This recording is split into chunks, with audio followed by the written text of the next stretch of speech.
This is An American Workplace, a podcast dedicated to rewatching and discussing NBC's beloved mockumentary series, The Office.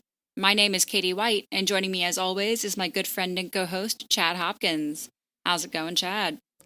It's going okay. I finally ended my summer. Today was my first day back at work. So Oh, really? yeah. We'll see how this goes going forward. I'm looking forward to being back at work in a sense because I'm switching things up to what I'm more familiar with. But still, it's work. Yeah. How are things with you? Oh, the same. Ready Yeah, for fall. yeah. Yeah. Everyone leaves town in New York. Just I work at a nice restaurant, so all the rich people leave New York for the summer, hmm and it's been very slow. So my wallet is ready for fall. Yeah, I bet. So we do have some thank yous for reaching out to us this week. We had emails from Amy, Leslie, and Dirk. We have a new Patreon, Michael. Hi, Michael. Thank you so much for your support.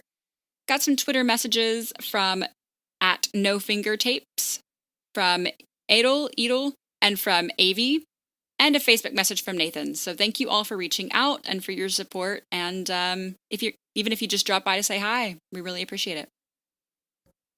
And let's just go ahead and jump into it because we got a lot to cover in this episode. First, before Katie gives us the stats, it's important to note that last week we celebrated an important anniversary for us, it being our 52nd episode, 1 year episode, as it were. This is The Office's 100th episode. It just happened to align with the season 5 finale. So 100 episodes in, which means we're basically halfway through because there's 201 episodes total of The Office. So another half to go. Yeah, a nice clean ending at the end of season 5, too. Well, it aired, Company Picnic, aired on May 14th, 2009, directed by Ken Kwapis, written by Paul Lieberstein and Jen Salata. It's time for the annual Dunder Mifflin Company picnic, so all of the branches of Dunder Mifflin are gathered together in the spirit of fun and camaraderie.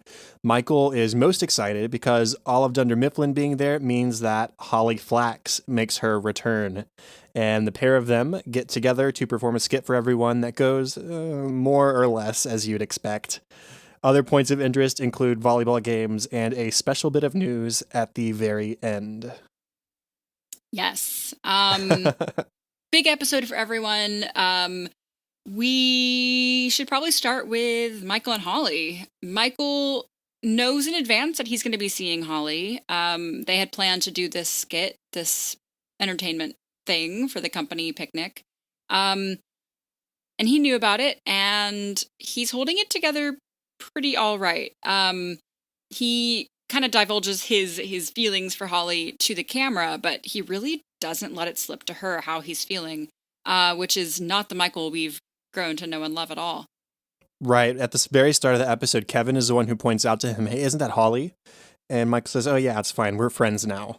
And he, as he says, divulges to us via talking head, "Yeah, we're not, we can't just be friends. I lied to Kevin. I have a bullet pointed list of reasons that we should be together.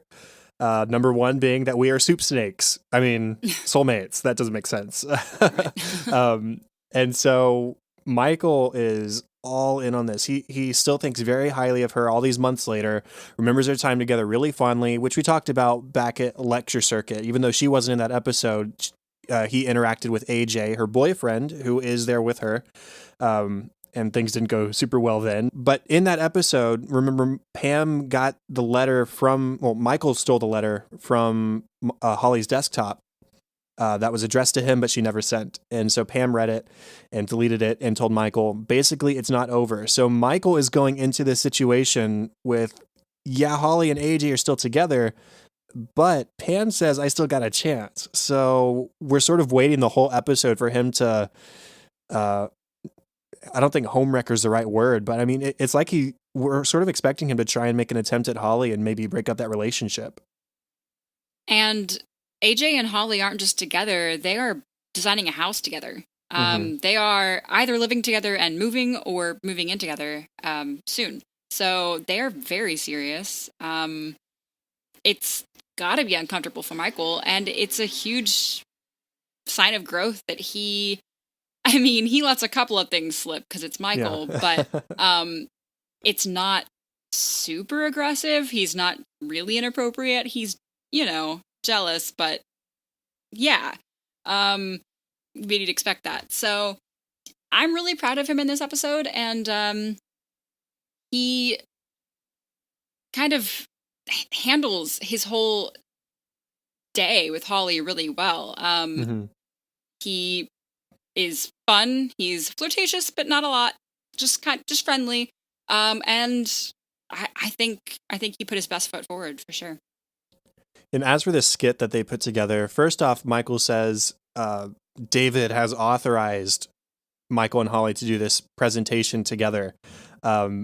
We learned that David thought it was just going to be a song, which is maybe why he approved it. Otherwise, you'd think, David, you continue to put all this faith in Michael and trust in Michael when, I mean, very recently he was a competitor and he was doing some serious damage to your business. I still question David's judgment, but I mean, I guess it shows that he's still a trusting individual overall and knows that Michael's heart is in the right place. With that being said, as I alluded to in the plot summary, this goes about as well as you'd expect. I mean, first we get some of the planning because Michael didn't write the skit before they got there. They get together and they brainstorm ideas and settle on something. And those are really sweet moments too. We see the two of them like lying in the grass together and eating chocolate covered strawberry. It's a date, basically. Of course, chocolate covered strawberries. Yeah, right. And they're laying on their sides, facing each other on the grass. It's a pretty romantic setting, to be honest.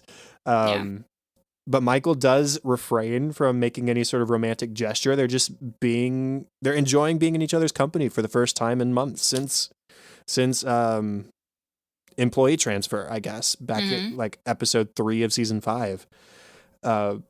So we saw the planning. We see that they're in sync with their humor again. They make jokes at like the same time. The whole Jaws dunder. They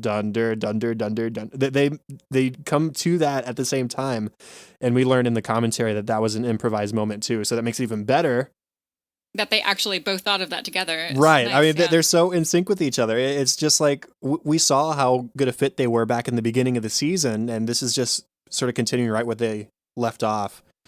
But it's really their humor is in sync with each other, not with everybody else. They get on stage right. And it is the most painfully awkward thing for everybody, except for Stanley, who is weirdly enjoying it. But they focus it on Slumdog Millionaire. They call it Slumdunder Mifflinaire. And instead of making it like strictly a game show, because they're supposed to be giving the history of Dunder Mifflin is the concept of the presentation. Like, why not just make it Who Wants to Be a Millionaire and ask questions and pass on information that way? That's the first place they mess up, because they bring in stuff from the movie like torture and flashbacks. It's strange. And then they start asking inappropriate questions like how Robert Mifflin killed himself. And at that particular moment in the sketch, the camera starts looking into the audience and finds the kids and highlights the kids as they're being told how Robert Mifflin killed himself. It only gets worse from there. I mean, ugh. I think the worst part of this whole skit was that they accidentally outed some big news that David Wallace told Michael in confidence, was that the Buffalo branch would be closing. And Michael and Holly decide to, well, first of all, I guess they thought it was public knowledge, and they put that in their skit. And that is how the entire company found out that Buffalo would be closing. So that brought the curtain down really quick on their play, and they were, ushered off stage. So just not a really successful skit, but I know that Michael had a good time doing it.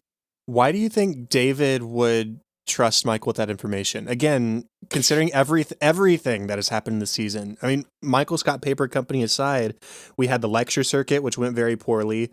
We had Stress Relief, where Dwight almost burned down the building and cut the face off a CPR dummy.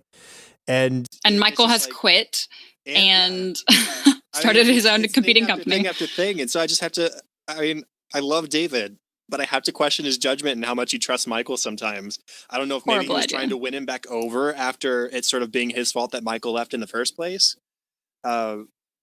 And he does bring up a good point where, I mean, it should have been a dead giveaway that the fact that Buffalo Branch was there Right. should let them know They that don't know. they don't know. But I mean, it's just bad things happening on both sides of the equation, sort of.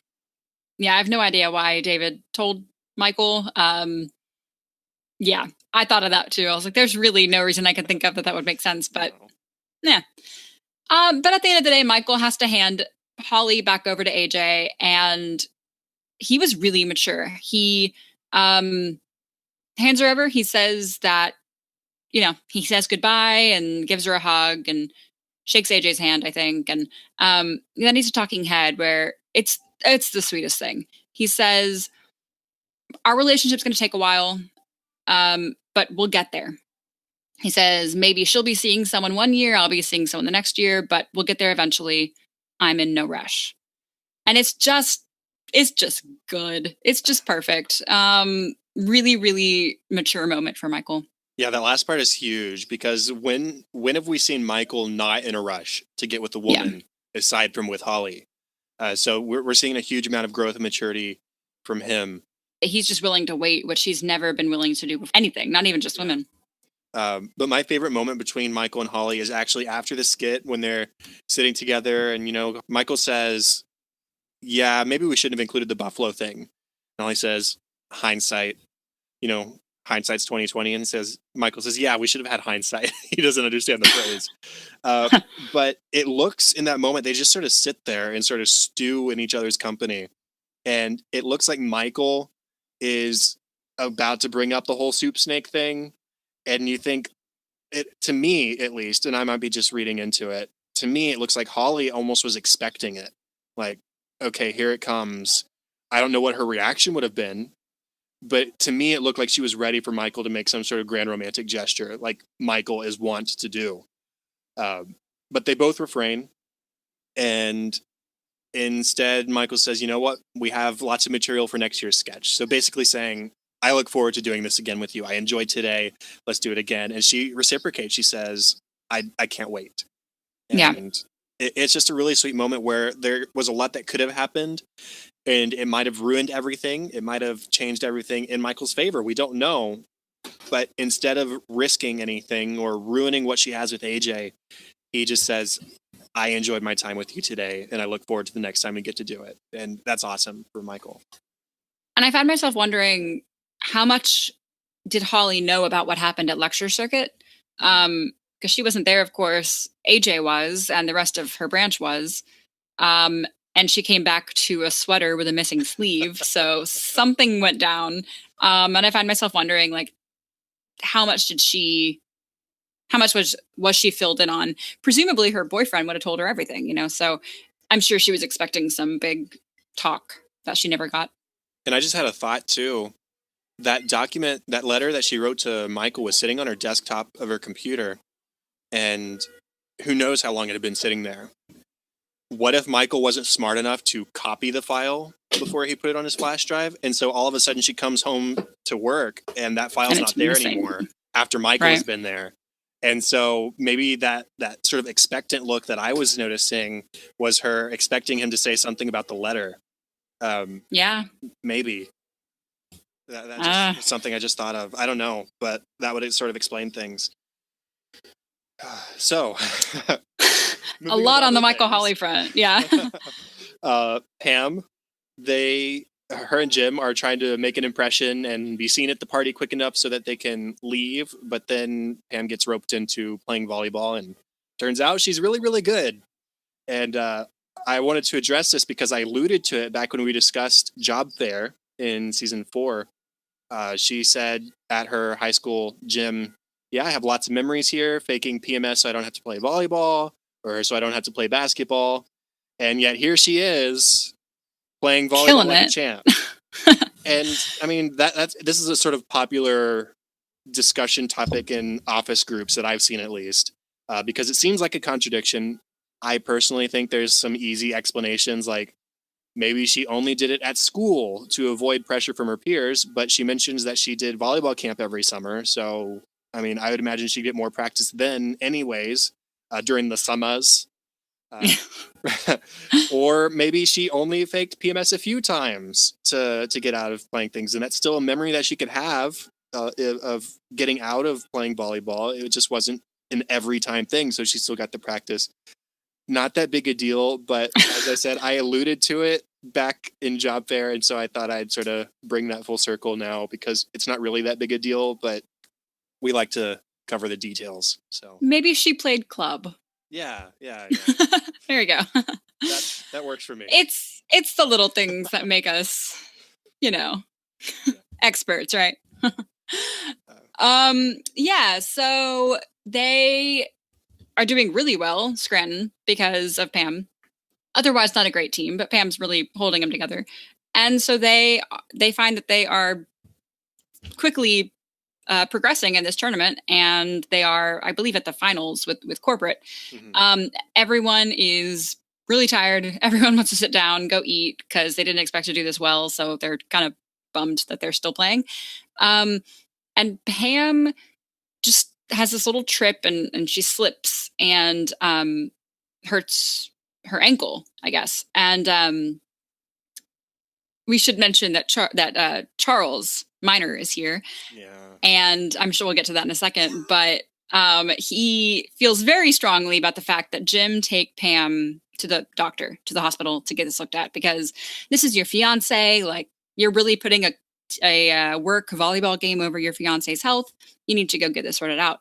And of course, they are playing corporate at this time. So hypothetically, if Pam leaves, the team fails and they forfeit. So Jim takes her to the hospital, and they're going to go run some tests, and they ask all the questions, any health concerns we need to know about? Are you pregnant? Blah, blah, blah. Not Dwight. That would be weird. Jim. That's a whole different story. That's a fan fiction somewhere. Dwight again. Okay. Jim. Wow. Jim is called into the room, and we never hear what happens, but it's made very, very clear. It's such good editing. It's incredible. We never hear what happens. We just see reactions, and it's very clear what is happening. We see the doctor and Pam in a room, and the camera's on the outside of the glass, and you see Pam just, oh my gosh, like completely white. And Jim goes in and just starts crying and hugging Pam, and comes out, tells Dwight on the phone to send in the subs, starts crying, and goes in the room. And you can surmise that Pam is pregnant. Yeah, and that's the end of the episode too. Yeah. Thankfully, we'll be back with season 6 next week. So there's no big pregnant pause in between. Pregnant pause. Nicely done. Thank you.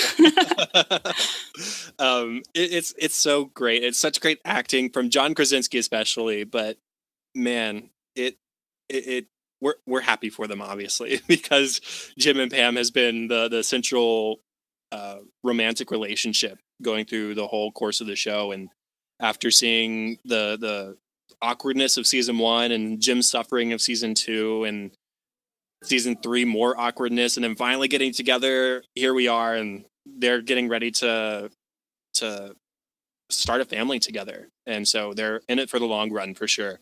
At least it seems that way. So we're happy about that.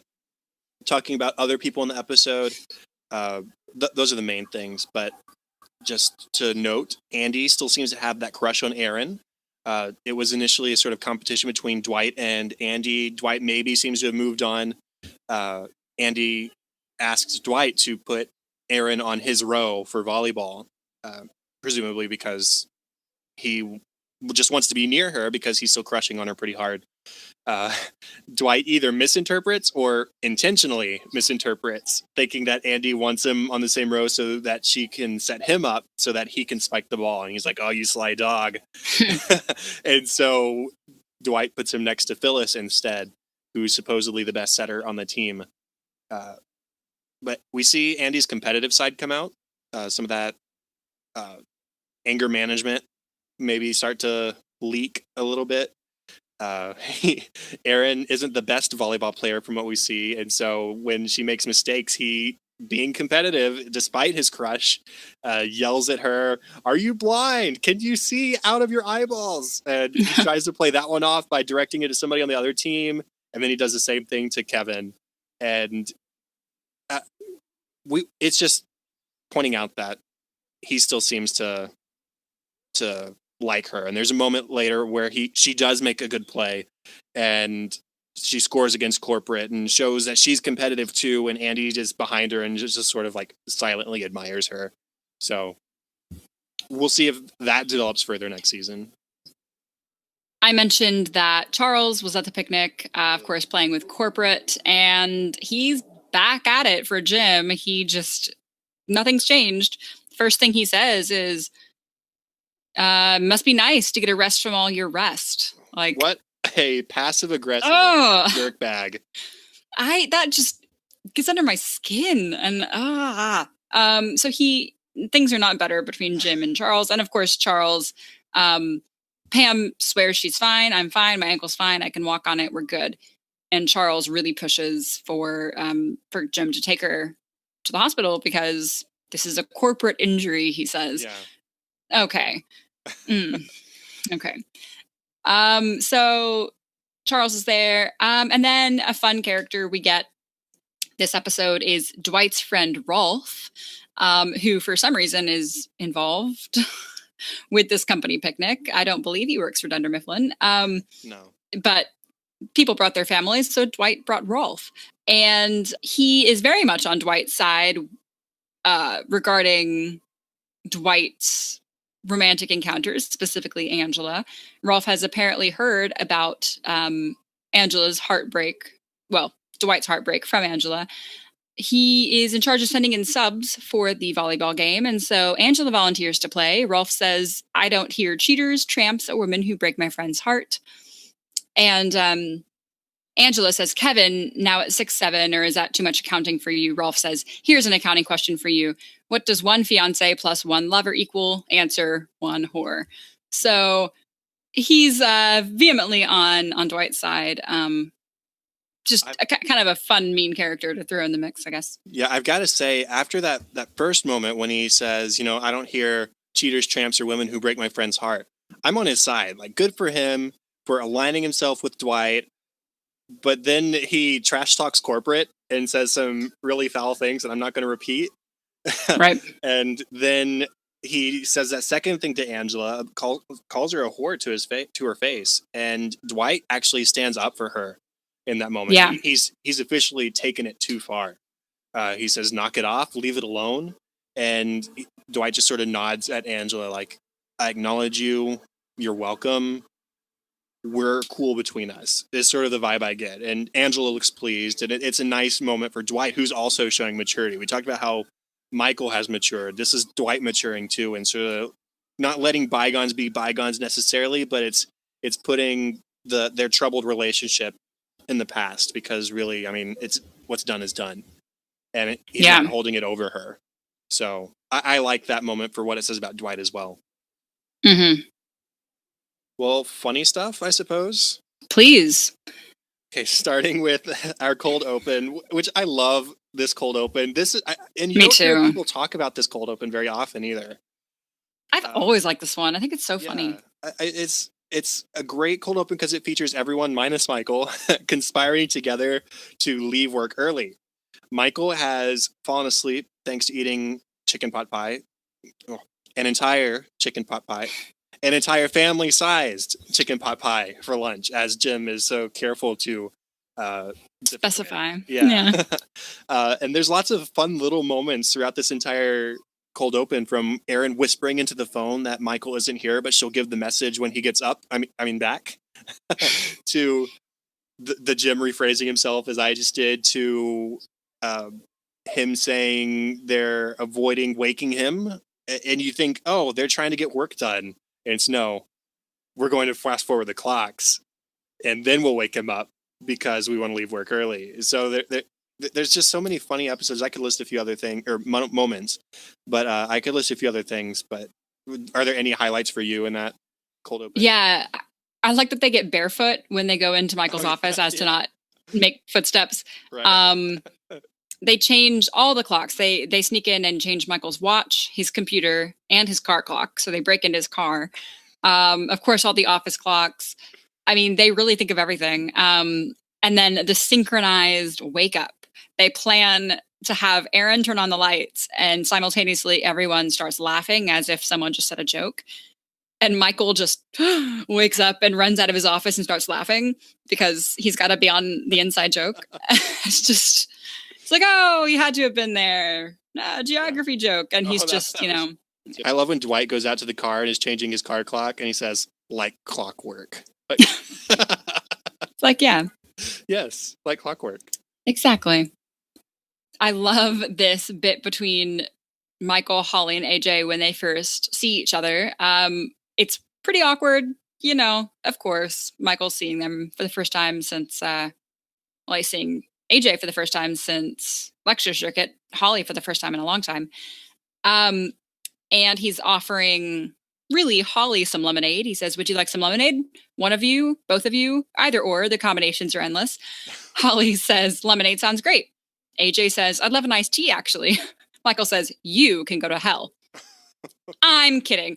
Sure. I will get you the best iced tea in the world.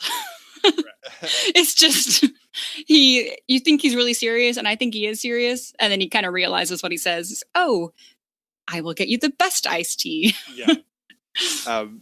When David confronts him and Holly about the poor decision to include the Buffalo Branch closure during their sketch, David says, a kid asked him if his daddy was going to have a job by Christmas. Like, how do I handle this? Michael says, well, he's just thinking of his own gifts. So don't worry about the little kid. He's just hoping to get Christmas gifts this year. Don't worry about him. The scene between Dwight and Pam, when Dwight is trying to coach Pam on volleyball, he says, hey Pam, how you doing? He's talking to her like a kid. Hey, do you know if you're right-handed or left-handed? Or do you even know? What hand do you use to answer the phone? Oh, Pam so says, condescending. Oh, and she, Pam obviously is a good volleyball player. She says, back off, Dwight. And she just spikes I don't know the appropriate terms. I'm not a volleyball player, but hits the ball over the net. I think it's spike, sure. And that's when she says maybe I played a little in junior high and in high school, maybe a little in college. And went to volleyball camp most summers. Yeah. Summers. I've got to say, just real quick, the other Dunder Mifflin teams must be real bad because there are lots of times where Pam just serves the ball and gets a point. Like, yeah. It just lands on the ground. Like, why didn't you hit the ball back? Like, at least volley at once. Come on. Or make an attempt. Move. Let's see. Meredith, after the whole Buffalo incident, Meredith says, maybe we shouldn't play due to the circumstances. And this is for the final game against Corporate. Dwight says, people need volleyball now more than ever. Pam says, how do you figure? Dwight says, because if we don't play, then the other team wins. And Oscar interprets Dwight differently than I think he intends. He just says, Dwight's right. Corporate deserves to get its ass kicked. Like, we need to stick it to these guys because they've put us through a lot of crap this year. So that was pretty funny. Yeah. We mentioned this a little bit earlier, but not specifically. David Wallace introduces Michael and Holly's sketch. He says a couple of employees have volunteered to entertain us with a song. Michael says, it's a sketch now. David Wallace just says, okay. And then, I have not seen this. Don't blame me if it's awful. Yeah, bad idea, David. You should have seen it. Yeah. And at the end of that sketch, when the Buffalo thing is out and somebody from Buffalo says, do we have, like, what's going on? David says, there have been talks about closing the Buffalo branch. And somebody says, and? He says, we're closing the Buffalo branch. Like, the step from here to here, there have been talks and it's happening. I can't really sugarcoat it. Yeah. Right. I made a note that you probably loved the Back to the Future reference in this episode. That's in my notes specifically for you. And also, of course, after Charles makes Jim take Pam to the hospital, Dwight tries to stall the volleyball game in a number of ways. The first one of which I want to mention is how mad it makes him that Pam hurt her ankle, and I'm just so mad. And he just kicks the ball. He just it goes flying. And he just so calmly turns and said, "I'll get that." And he just starts to slowly walk Mosey towards on the ball. down. Just taking his time just to get that ball, just trying to kill time till Pam gets back. And then the second thing he tries is he says, "How many people need to get hurt before we learn a valuable lesson? 1, 2, 3, 4." And David just interrupts. "Dwight," he says, no, hear me out. 5, 6, 7. And he tries to interrupt again. "Dwight," he says, "can I finish, please?" 8. And that's the last one we see. But I'd like to imagine it goes on and on and on and on. It's so good. A couple small ones. Phyllis wanted to participate, but then she sort of regrets it. She sits on the ground during that first game before it's revealed that Pam's a volleyball ace. And then when they win because of Pam, and they're going on to the next round, she says, "Oh, Lord in heaven, like, what did I get myself into?" And then in that game, she fakes an ankle injury. She's standing there and she says, "Ow, my ankle." And then she like jogs off the field. So she clearly just didn't want to play anymore. Kevin, there's a moment where he's on the field playing on the court. He says, "It's 6-6. It's a nail biter." And then all of a sudden he's hit by the volleyball because he was talking to the camera from the court rather than playing the game and paying attention. And sorry, just a couple more small ones. No, you're good. I got to point out that Meredith is wearing her Dunder Mifflin shirt like a crop top and cowboy boots for footwear. It's really strange, especially for Very Meredith. casual Friday. Yeah, very very casual. I mean, thankfully her boobs aren't hanging out, but still. Yeah, I'm not kidding. And lastly, I think Toby is standing with Kendall, who is the HR guy from corporate, and they reference something that happened at the HR convention last fall, and it was so funny, so hilarious, really funny. And that's how they say it. That's about as high as their enthusiasm gets. It's just really funny. Yeah, it was hilarious. They're the same person. Yeah. Right. Okay, deleted scenes. What do you got? Deleted scenes. So we learned that Meredith actually brought her son to the company picnic, as did a number of other employees. But Meredith's son didn't get to enjoy the company picnic because he sassed Meredith. He refused to call her mom, only Meredith, and made a crude comment towards her. So she made him sit in the car for the entire day. Yeah. Worth Ouch. mentioning that it's Jake, who is the same kid that we saw back in Take Your Daughter to Work Day. He's played by the same actor. So Yeah. 3 years later, I guess, 2.5 years later, they got the He same guy to grew. come back. Yeah. Yeah. So that was pretty cool. There's one deleted scene where Andy is serving the ball and he points to where he's going to hit it. And so you see the other team just shuffle to that area and he looks upset or surprised that people would gather to where he said he was going to hit the ball. And he acts like that's a failure. I mean, at that point, why don't you just then hit it to where people are not standing anymore because they shuffle to a different part? It's silly. Fake him out. Yeah. Like his logic or his common sense isn't working. Michael says people work all year long so they can have one nice day outside with their family, which seems infrequent at the very least. But since he doesn't have a family, he usually brings a guy from his condo complex to these things. It's nice, I guess, kind of sad. But this year he thought he'd rather spend some time catching up with his friends from the other branches, like Dan Gore, who I'm pretty sure you've never heard of. Oh, and Holly will be here. And that guy from Akron. So Yeah. people that either don't have names or we've never heard of. Oh, and Holly. Right. That So, reminds me of yeah. Is it called The Merger season? Uh-huh.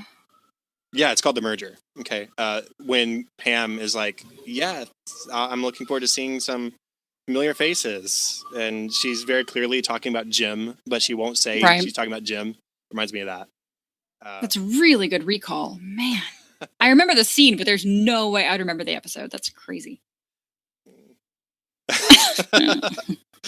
By the way, Utica is there. Andy and Dwight start a chant of "Who suckstica? You suckstica," until Jim stops them and apologizes on their behalf.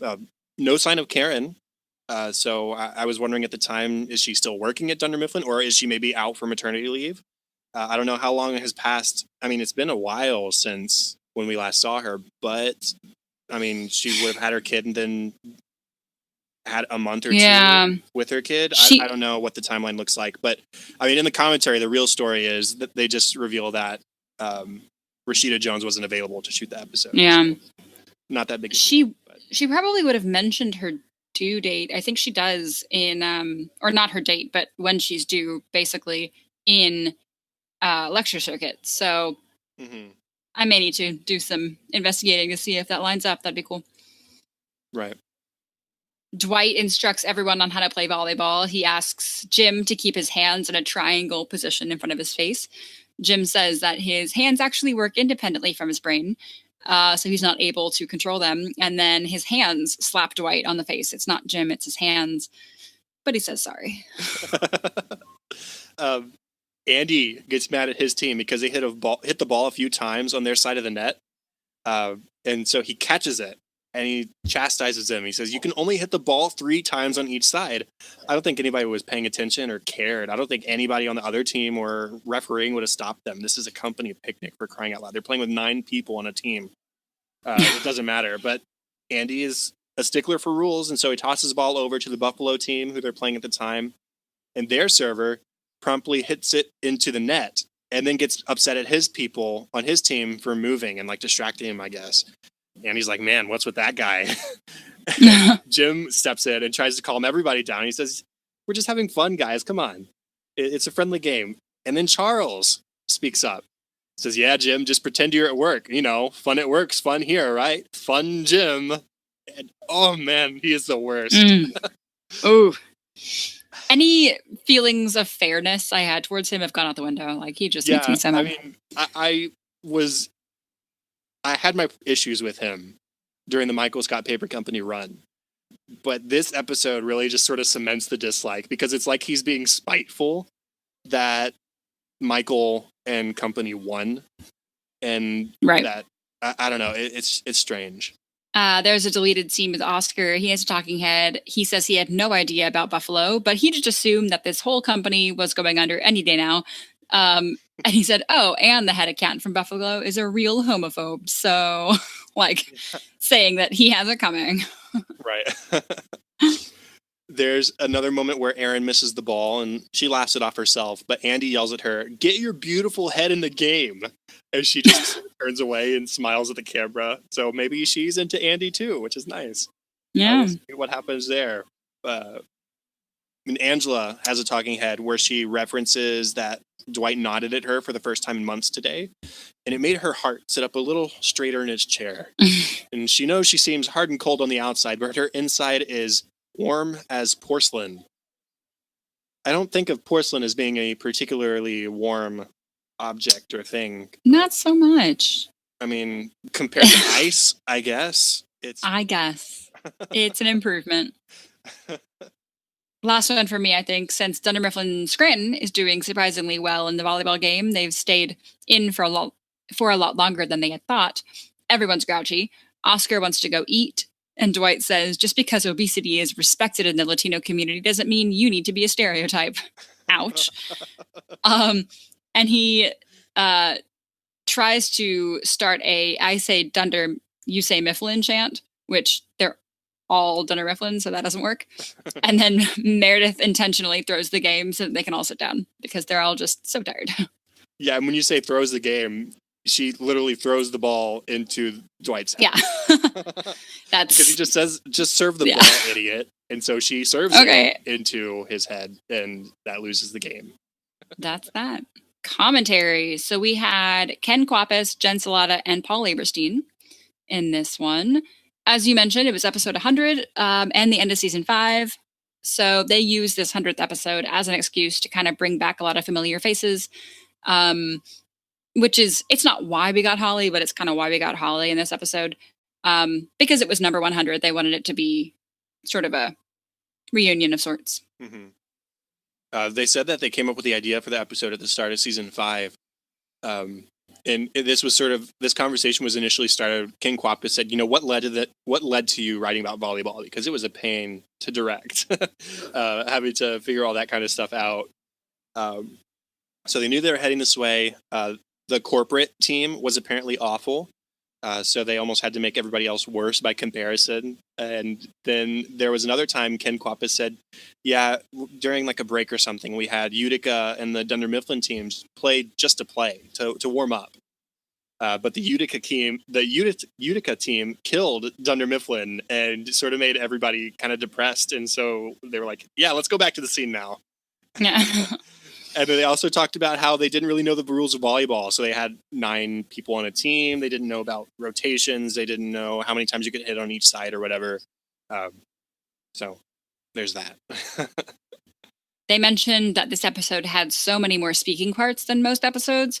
Ken estimated 30 speaking parts, which seems on the high side, but maybe that's accurate. But there were definitely a lot because, almost everyone at Scranton got something to say.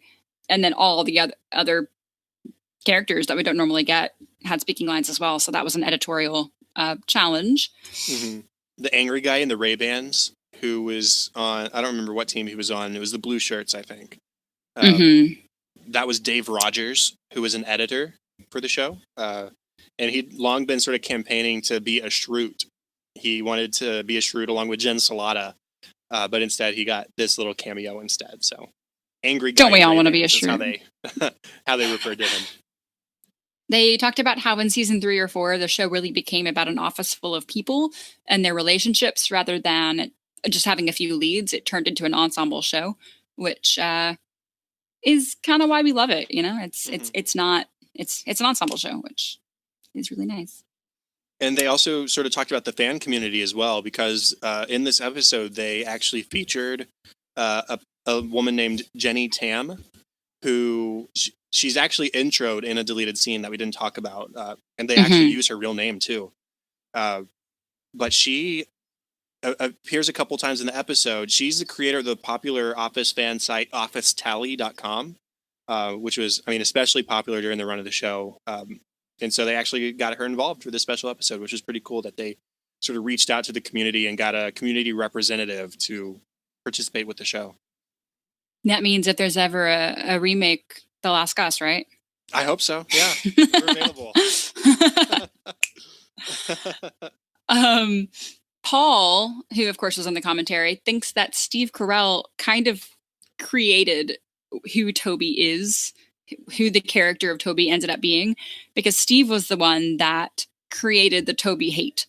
Mm-hmm. It wasn't written in. Steve just put this on, that every time Toby would enter the room, Michael just was like physically repulsed by him.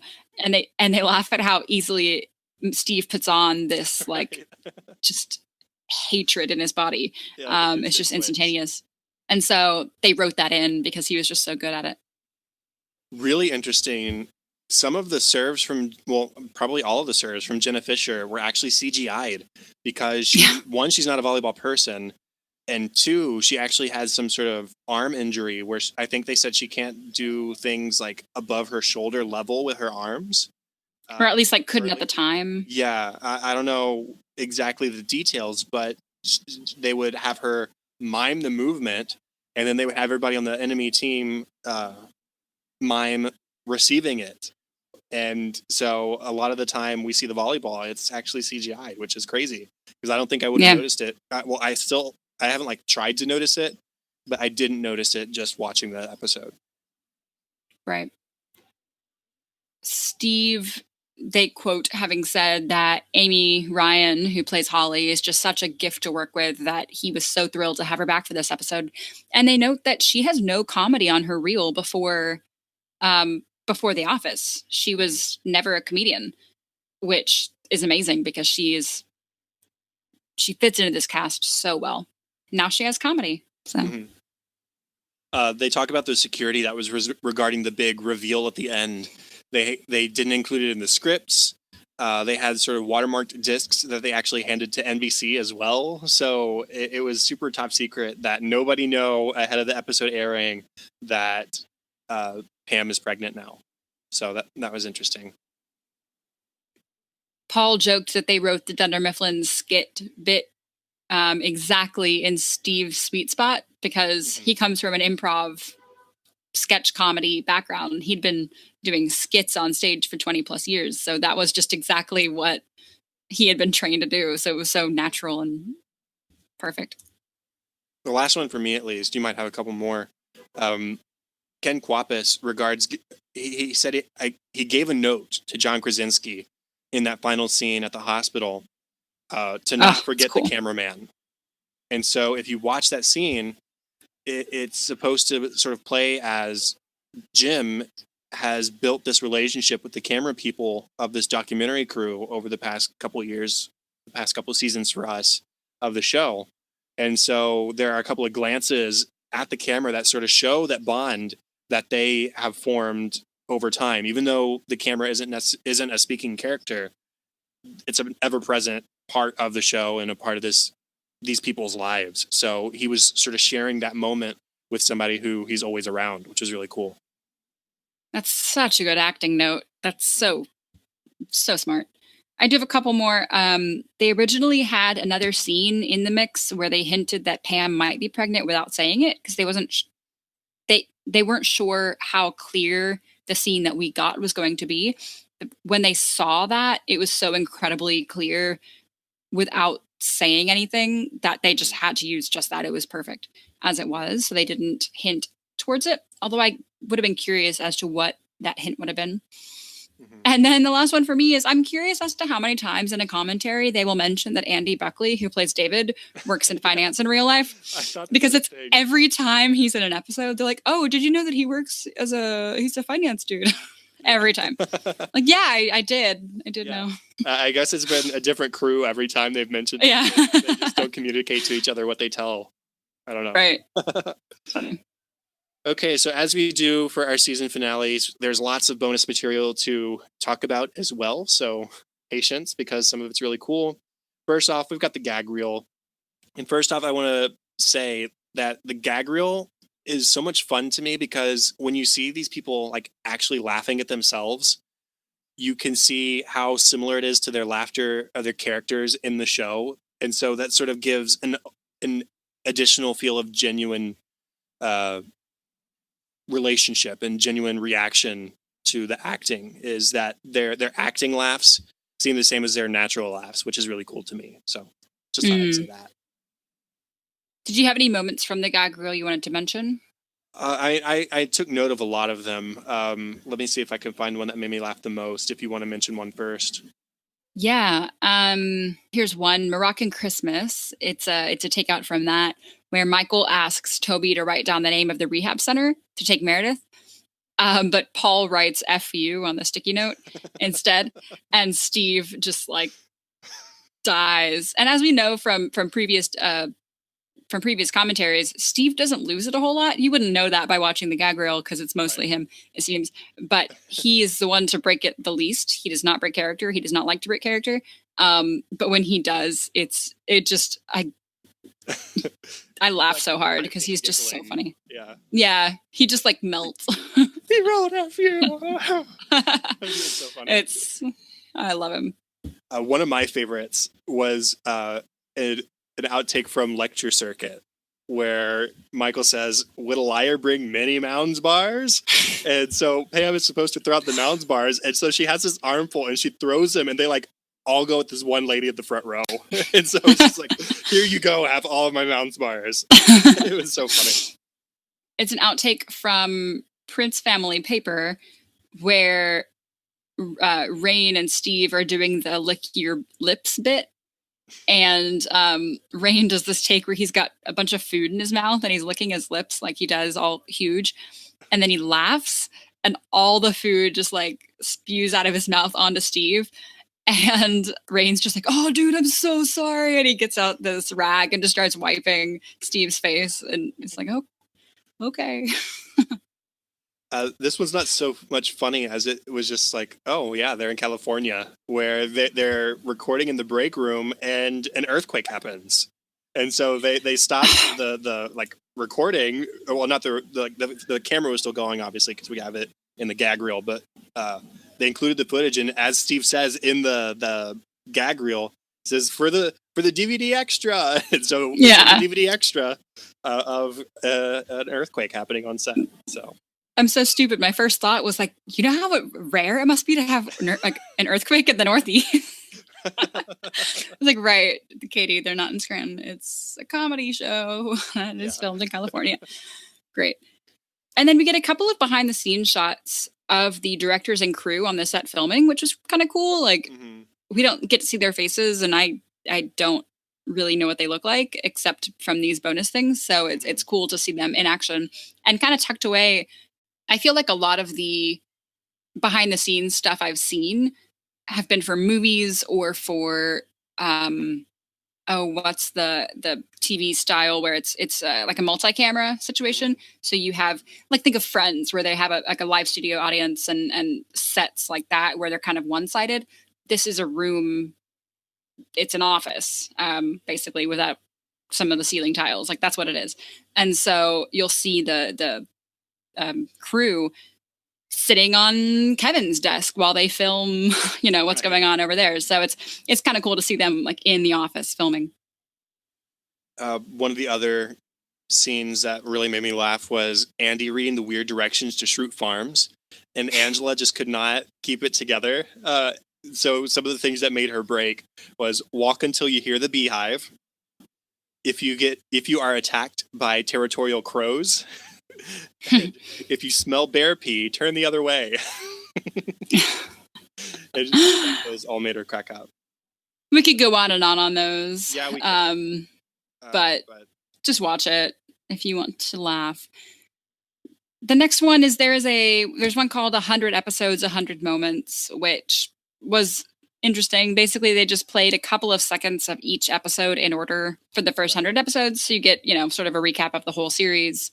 Nothing really to mention besides that. No. And there was a lengthy Q&A from the Academy of Television Arts and Sciences. We're not going to go super in-depth on that, but I think we each wrote down just a few things. There was one part where they're sort of talking about living on the set and how they need to make it seem like a functioning work environment. And they talk about how they're all very good at playing the part of being in an office and doing the roles that are required of them in that office, even when they're not the main people on camera, they're sort of in the background. And they talk about even the fact that there's all their computers on their desks are fully functioning, internet connected, games, internet, email, instant messaging. And so they're using all that to their advantage. Sometimes, when they're not on camera, they might be playing a game, but when they're on camera, they're doing their best to appear like they're having work and doing work, which is pretty cool.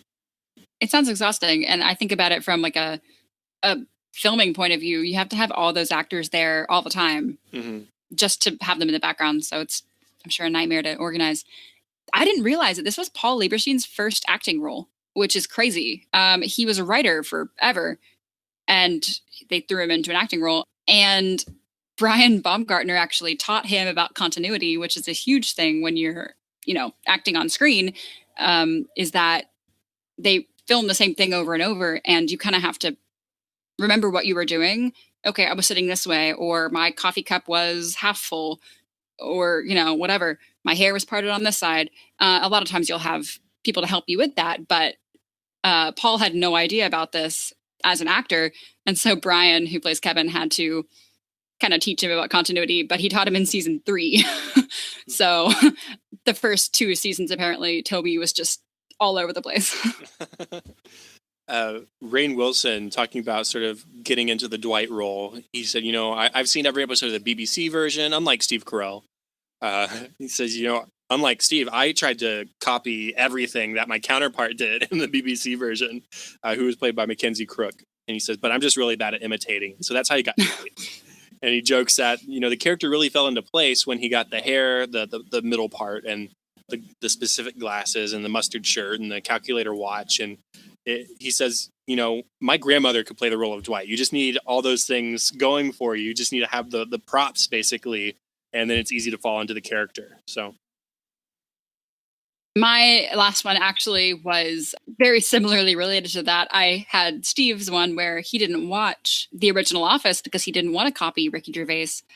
But now that I think about it, he was so spot on with the pilot, which of course was basically a shot-for-shot remake of the pilot of the UK Office, that it's amazing that he didn't watch the original, because his just kind of general sleaziness in season 1, where he's just like a used car salesman kind of guy, was so spot on, that I can't believe he hadn't watched it before. Brian Baumgartner reveals that he originally read for Stanley, but he knew after sort of interacting with the casting crew that if he was going to get a role and get cast in the show, it was going to be as Kevin. So when he read for Stanley, he read it as if he were Kevin as he saw Kevin, which is sort of backwards, but that's just sort of how he approached the audition. That's how he got the part. Yeah. Anything else you wanted to mention from the Q&A? No, we can move on. Let's go on to the promos. The promos, they had some for the Beijing Olympics, which were being advertised at this time. They were that summer.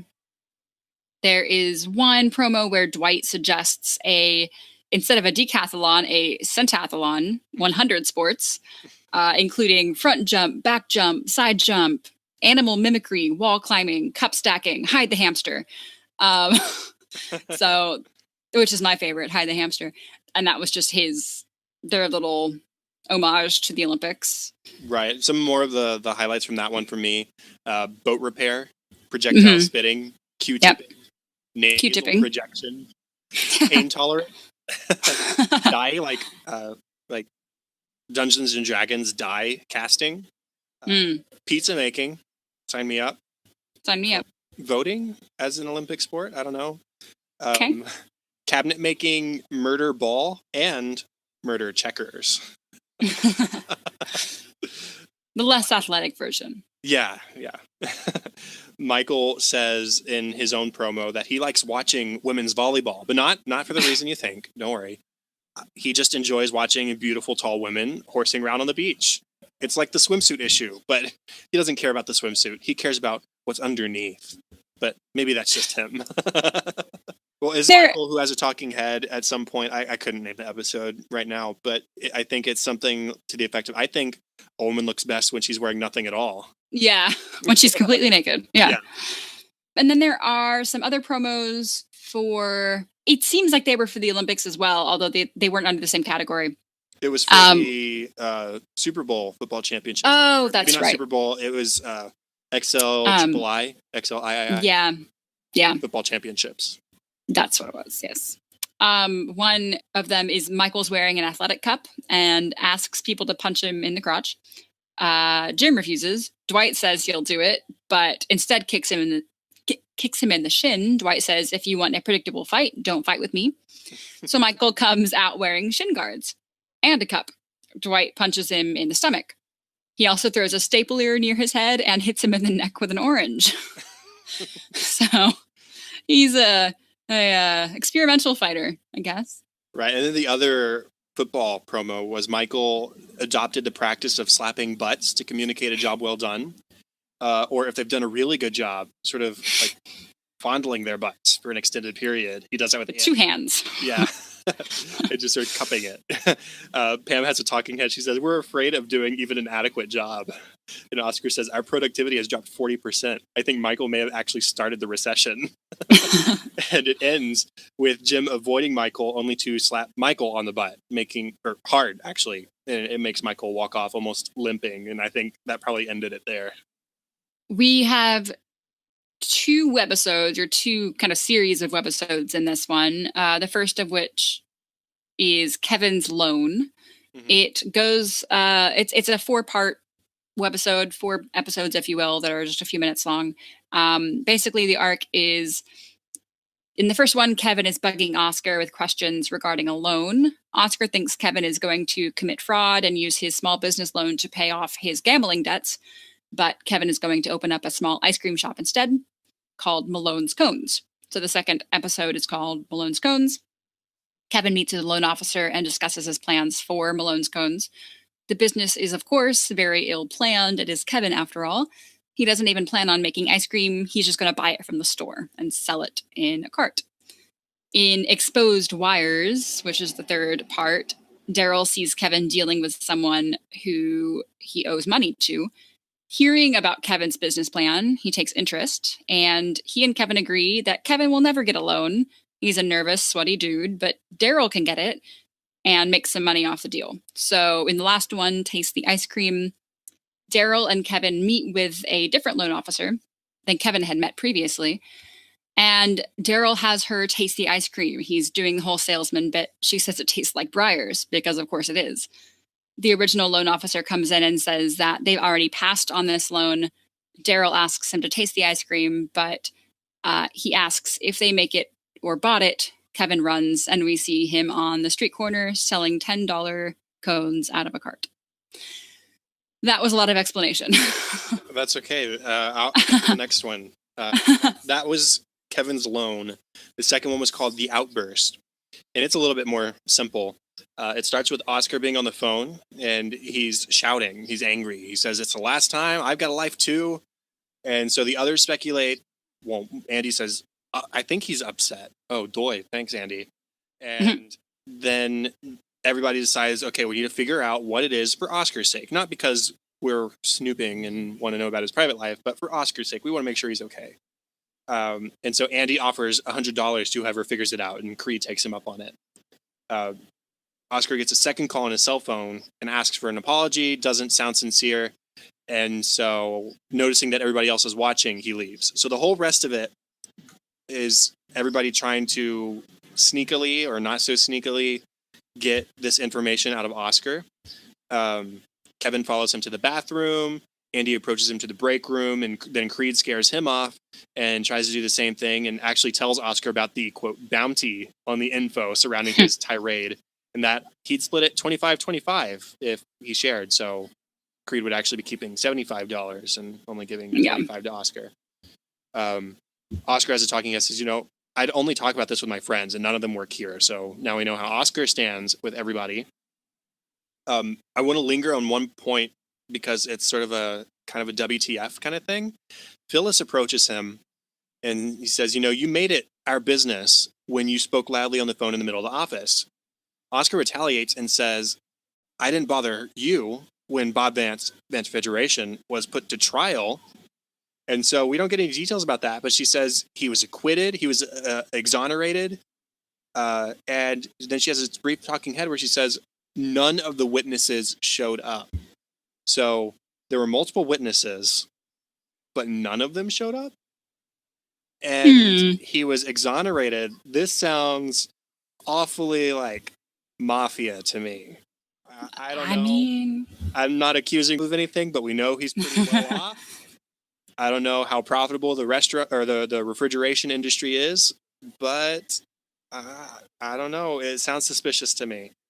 And we have that deleted scene from a long time ago where we learn that Phyllis and Bob on their honeymoon, in Africa, killed something in a soccer uniform on accident. Oh no! It was probably what do they say? A cheetah, or I don't know, something in a soccer uniform. So they have a sketchy private life that we don't know about. Yeah, I don't know. I just thought I'd highlight that real quick. So the rest of it, Kelly tries to find out by borrowing his cell phone because it's a swanky new cell phone, and then she's disappointed because it's password protected.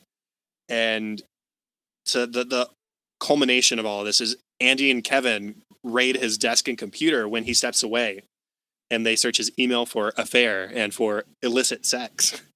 And so that's the last straw for Oscar after being berated all day long. He goes to file a complaint against Andy and Kevin for going through his stuff. But Toby says, I'd probably need to know what the phone call was about to file a complaint. And so Toby's trying to get on the action too. And then Kevin and Andy come in and say, we want to file a complaint against Oscar for having this outburst in a public space in the first place and then not telling anybody what it was about. And finally, Oscar relents and he says, okay, fine. It was a phone call with the cable guy, the cable company, because he didn't show up on Saturday when I waited for 4 hours. And then they sent somebody this morning after I waited for 2 hours, and he was too fat to fit in the crawl space. And that's that. And so everybody's real disappointed. They thought it was like some sort of passionate love affair, big dramatic thing. And it was a phone call with a cable guy. And it ends with Oscar getting another phone call from the cable guy and leaving to tend to that at his home. So, Yeah. In the middle of the workday. yeah. So that is the outburst. And that is all of our bonus material for season 5. And so happy 100th episode of The Office. Yeah. And that is all of season 5. Yeah. So that is the end of our official 53rd episode of An American Workplace. You can contact us at facebook.com/workplacepod or at workplacepod on Twitter. If you would like to rate, review, and or subscribe on Apple Podcasts, you are more than welcome to do so. You can email feedback and ideas to workplacepod@gmail.com. You can find me on Twitter at KTLady623, which is probably the best place, or at facebook.com/katie.white. And the best place to find me, as always, is also on Twitter at Chadadada. That is CHADADADA. Also, facebook.com/chad.hopkins. And my other podcast, Cinescope, you can find where podcasts can be found and at thecinescopepodcast.com, as well as our other show notes and contact information, which you can find at workplacepodcast.com. And we mentioned Michael at the start of the episode. He's our newest Patreon. If you want a shout out and more of An American Workplace each week, including access to our discussion outline and notes, a logo sticker, bonus episodes every week, and live streams. We're streaming live right now. We do have one viewer, so hello, one viewer. I don't know who you are, but thanks for watching. And also available after the fact if you want to watch us, actually watch us. You can do that.